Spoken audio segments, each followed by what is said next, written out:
Hello, and welcome to the CDO Magazine interview series. I'm Adita Karkera, Chief Data Officer for Deloitte's Government and Public Services. And today I have the pleasure of talking with Carin Quiroga, Chief Data Officer for Immigration and Customs Enforcement. Carin, welcome. Thank you so much, Adita. I'm so excited to be here. So I cannot stop noticing your background, so let's dive into that. You want to tell us a little bit about this data empowerment program? Seems like a cool initiative that you have started, and I'm sure the audience would love to hear about it. Yeah, so the Data Empowerment Program is a program that we created. When I first became the Chief Data Officer, I heard a lot about data literacy, and I really wanted to focus and tune into that a little more because, it's so true that everybody has a role in the data life cycle. So whether you're somebody that's entering data or you're an executive that's using data to make decisions or getting informed, or you're a data scientist doing their creating the automations and doing the analytics and the AI, I wanted to make sure that everybody had the opportunity to learn and that they understood that they have an important part in this journey. And so when I heard data literacy, it was, everybody uses it. And I wanted something to be stand out, and I wanted people to feel like you're being empowered. We're telling you to go and take this data and do great stuff with it. And so, we created the data empowerment program, and it's not really funded. So I had to use the resources we had, but we are doing great stuff with what we do have. So we started out with a data literacy survey to kind of create the baseline. And then we then went and started doing lunch and learn. So every month we do a really exciting little lunch and learn 1 hour a week. I want people to pay attention. I want people to get excited. And it's really exciting the place we are in. And I feel so lucky to be a CDO in the time when I am, because I feel like there's so much energy and enthusiasm around data right now. And I just want to bring that to everybody else. So we're doing a lot of work. We're doing, we have a website where people can go to get little tidbits of information and learn at their pace. We're also partnering with the other agencies and trying to come up with a larger data empowerment program and literacy program to help everybody. So very excited about it. It really is very exciting, Corinne. And like you said, I love the background colors. Those bright colors definitely get the attention that you're striving for. But I'm so glad that you have already started on this journey, because that's, again, one of those key points that I hear constantly from the CDOs is like, where do I get started? What do I do for starting the literacy program? And I'm so glad that ICE has already taken on that journey and is already starting pieces of it, and continuing to build on it. Well, I want to talk a little bit more about literacy, but I have a few more questions in mind coming up as you were talking about your strategy. You have obviously been a very successful CDO already in the 2 years that you've been at ICE. And there are multiple initiatives that you're working on, right, as you talk about with your strategy work. But what is it that's driving you to work every day, Corinne? What's one thing that you're really, really passionate about that you would want to share back with the audience? I think just how there's so much information. I always say this, I know it's cheesy, but I feel like data is knowledge and knowledge is power. And we can, coming back from a technology background and seeing what software can do and how we can be powerful and more informative. And if we break down silos and bring data together, we're more knowledgeable. And so for me, sharing that excitement and getting other people around me excited and help using data to help us be more efficient and more effective and make better decisions. The want and the need is there, and so it's just kind of like helping facilitate to get there, and then also really partnering, bringing the different components together. I've done a lot of work on trying to learn the different missions within ICE, understanding how they're using data today, understanding where they're going and where they want to go, or some other challenges. And so for me, bringing that excitement and being able to support them and help them to be more effective and efficient on our mission, to me, that drives me every day. And there's so much more to it, like just being able to meet people, learn from it, share my passion and my understanding. I didn't know I had this much passion around data until I got into it. I'm like, wow, I am really into data.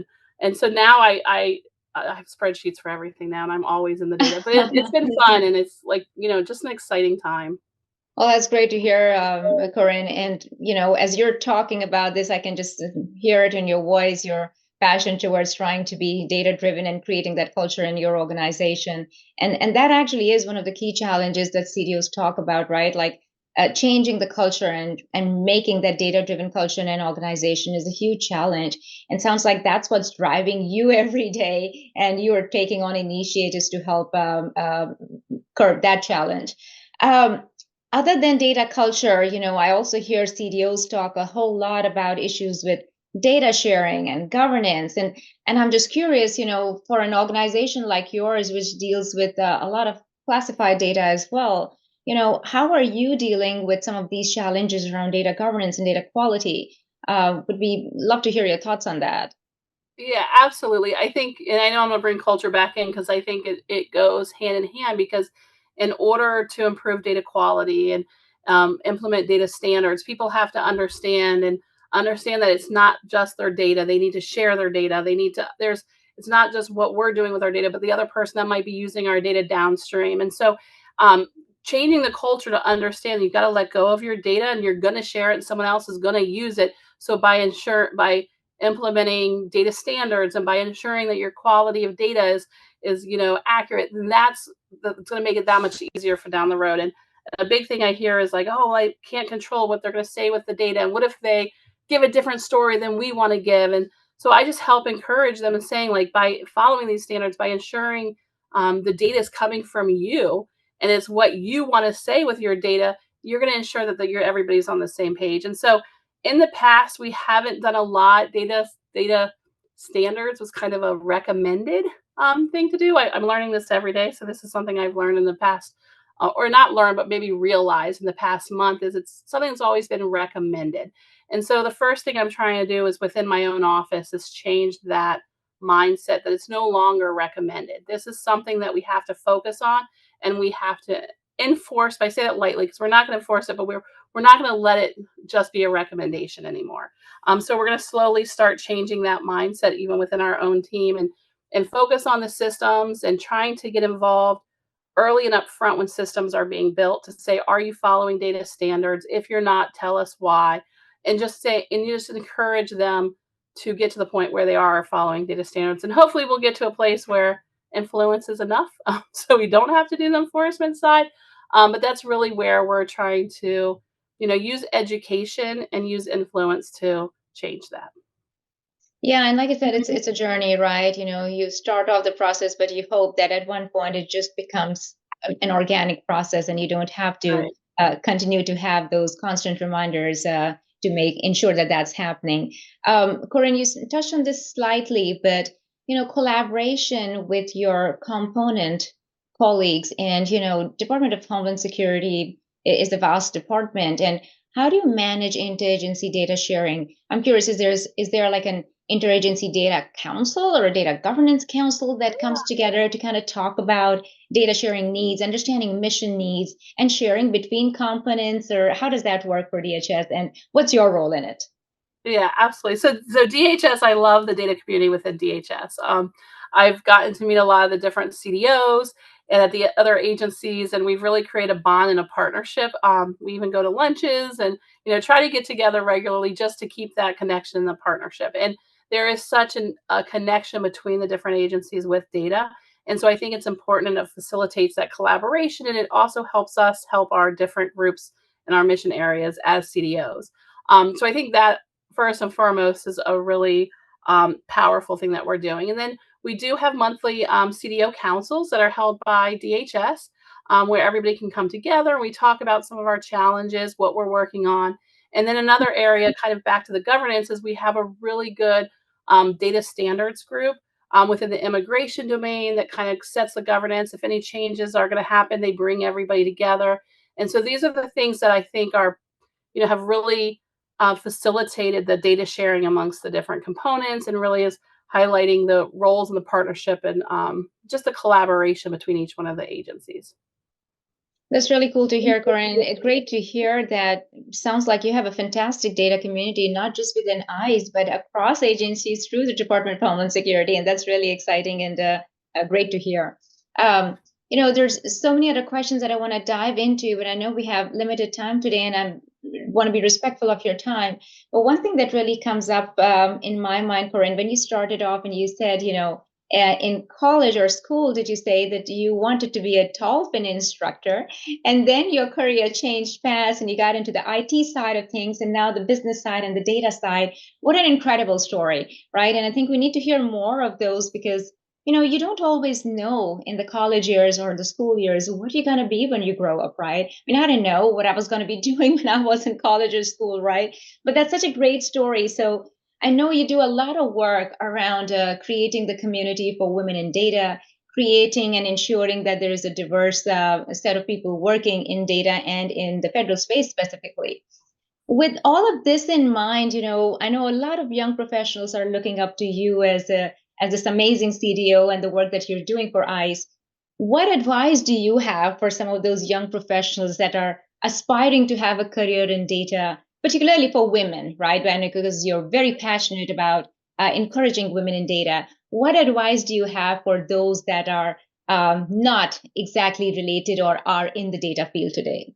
Yeah, thank you so much, Adita, for the question. And yes, I the work I've been able to do with women in data and just being a part of that community has been an amazing journey and another partnership that I've had that's really brought that love and enthusiasm to me. But I do see, within data, but then also within the whole technology, field, I you can see, and it's very male dominated. There's a big change where women are getting more and more in the this industry, but it's still definitely offset, and also in non-represented communities as well. You see that difference. And so for me, anything we can do, it gets back to like having the different diversity when we're working with data. It's like, to me, it's just so important to have everybody's point of views, everybody's history, everybody's perceptions while we're going through this journey. And so for me, being able to inspire somebody who might not know what they're doing, and this is an opportunity, or maybe they're scared because they don't see a lot of people like them in this industry or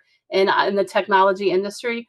Um, to me, that's just so important. And I feel so lucky in my role that I get to do that. I mean, I know you were there, but recently we did an effort with a school within Washington, D.C. that was an all girl school. And they don't have a lot of privileges and they don't have a lot of role models to look up to. And just being able to spend time with them and show them and see the light on their face and the enjoyment, to me, that was better than any title, any promotion. I've always wanted to be in a role of service and give back. And the fact that my job allows me to do that and gives me those opportunities to inspire other people.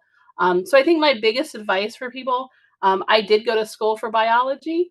I wasn't doing very well. And so that's when my mom's kind of like, yeah, you want to try these computer schools? And so I did. I left college and I went to do some computer schools. And that's how I got into the IT field. And I've loved it. It just allows me to explore and be creative and solve problems. And I want other people and other children to see that, like, maybe college isn't right for you. Maybe it is right for you.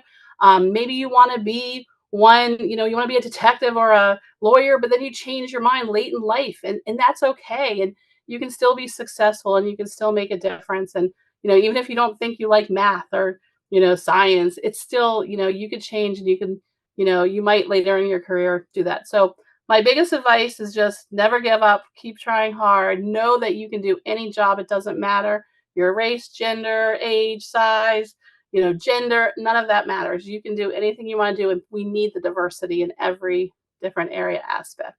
And then also to always be yourself. I will always say that it's hard when you go into a field and you don't see people like you and you feel like you have to change for them, but being your true self, it allows you to be passionate, allows you to be proud of yourself, and it allows you to just, be the best version of yourself. So that's my biggest advice.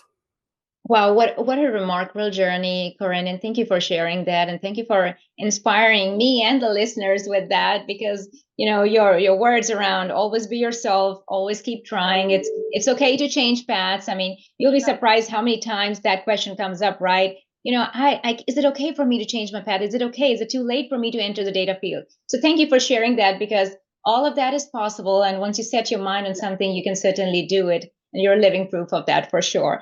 Thank Corinne, you. we could keep talking about this all day long, but thank you so much for this time. And thank you for the work you're doing for our community around the women in data space. We appreciate you and your leadership. And I look forward to talking to you soon in maybe a few months and catching up with you. Absolutely. Thank you so much for having me. And I'm so excited. And it was a pleasure to talk to you today. Thanks, Corinne. Thank you.